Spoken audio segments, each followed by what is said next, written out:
নমস্কার বন্ধুরা, আজ আমি একটা একদম অন্যরকম খাবার বানাবো। এটা হলো রুটি স্যান্ডউইচ।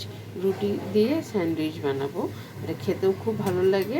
আপনারা চাইলে আমি এখানে আটা নিয়েছি, আপনারা চাইলে আটার জায়গায় ময়দাও নিতে পারেন।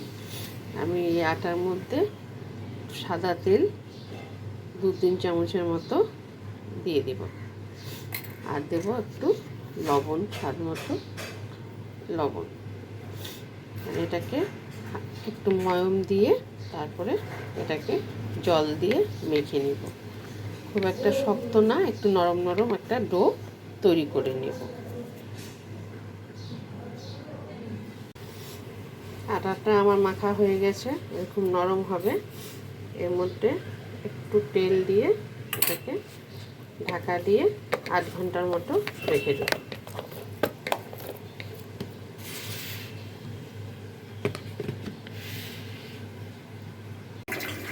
এটা স্টাফিং বানানোর জন্য আমি নিয়েছি এখানে একটা ক্যাপসিকাম, একটা পেঁয়াজ আর 2টো গাজর ছুলে নিয়েছি, গাজরগুলো। আর এখানটায় 3টে আলু আমি সেদ্ধ করে নিয়েছি। আলুগুলো আমি ছুলে গ্রেট করে নেব। এখন এগুলো সব ছোটো ছোটো করে কেটে নেব। কড়াইতে তেল দিয়েছি, সরষের তেল দিয়েছি। এর মধ্যে আমি এই সবজিগুলো, এর মধ্যে একটা কাঁচা লঙ্কা কুচিয়ে দিয়েছি, সব এর মধ্যে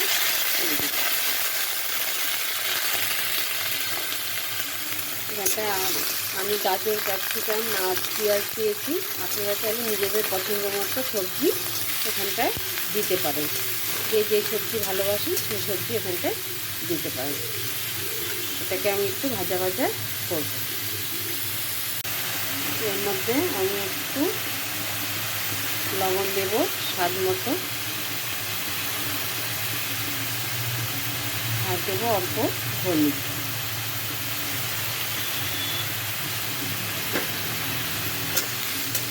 এটাকে ভালো করে ভাজা ভাজা করে নিতে হবে।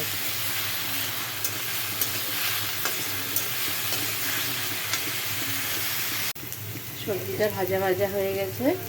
এখন আমি যে আলুটা সেদ্ধ করেছিলাম সেটা ম্যাশ করে রেখেছি, এখন এই আলুটা এর মধ্যে দিয়ে দিব।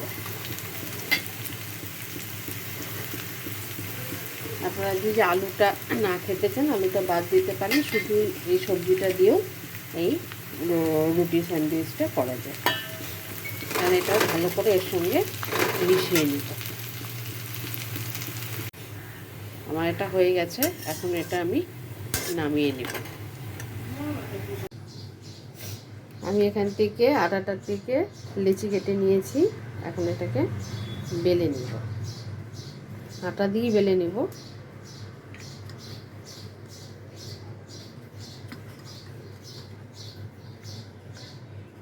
চাইলে তেল দিয়েও বেলা যায়, কিন্তু আমি আটা দিয়ে বেলে নিচ্ছি এটা।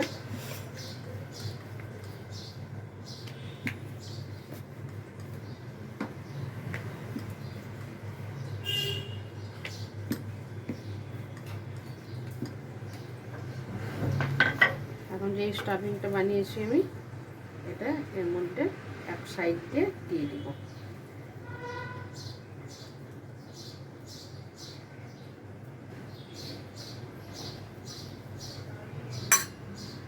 সাইডগুলোতে একটু জল লাগিয়ে দিব, যাতে এটা ভালো করে জল লেগে যায়, সামনের দিক দিয়ে বেরিয়ে নেওয়া যায়।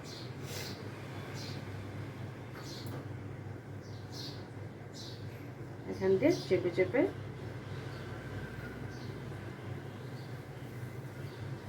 রুটিটা খুব একটা মোটা বেলা যাবে না, এটা একটু পাতলাই বেলতে হবে, তাহলে এটা খুব সুন্দর হবে। এখন এটাকে ভেজে নেব। এরকমভাবে সবকটা করে নেব।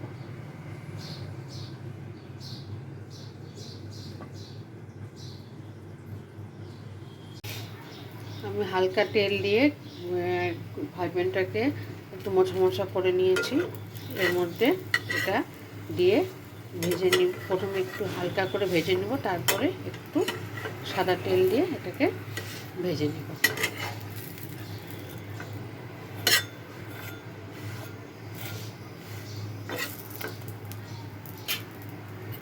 এখন এটার মধ্যে একটু তেল দেব, আর গ্যাসের আঁচটা কিন্তু লো টু মিডিয়াম থাকবে। এটা আস্তে আস্তে ভাজা হয়ে যাবে, সুন্দর করে ভেতর বাইরে সুন্দর ভাজা হয়ে যাবে।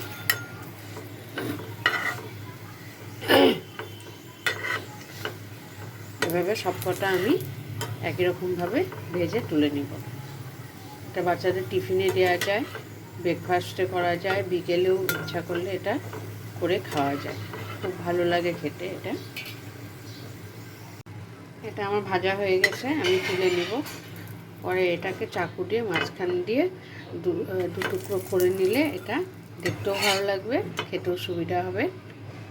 এটা হয়ে গেছে, এরকম করে সবকটা আমি ভেজে তুলে নিব। এটাকে একটু মাঝখান দিয়ে এভাবে কেটে নিব।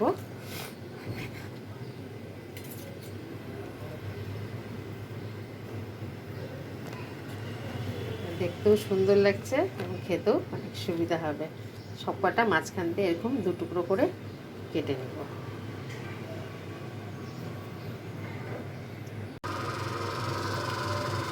সবকটা ভেজে তুলে নিয়েছি আর মাঝখান দিয়ে সব এরকমভাবে কেটে নিয়েছি। ভেতরে স্টাফিং ভর্তি, এটা খেতে খুব সুন্দর লাগবে। এর সঙ্গে একটু চিলি সস আর একটু টমেটো সস দিয়ে এটা দারুণ লাগবে খেতে। আপনারা চাইলে এই স্টাফিংয়ের উপরে ইচ্ছা করলে চিজ যদি ভালোবাসেন একটু চিজও দিয়ে দিতে পারেন। সেটা যারা চিজ খুব ভালোবাসেন তারা দিয়ে এটা চিজ দিয়ে দিতে পারেন। এটা গরম গরম এটা পরিবেশন করব। আপনারা এরকমভাবে রুটি স্যান্ডউইচ বানিয়ে নিতে পারেন।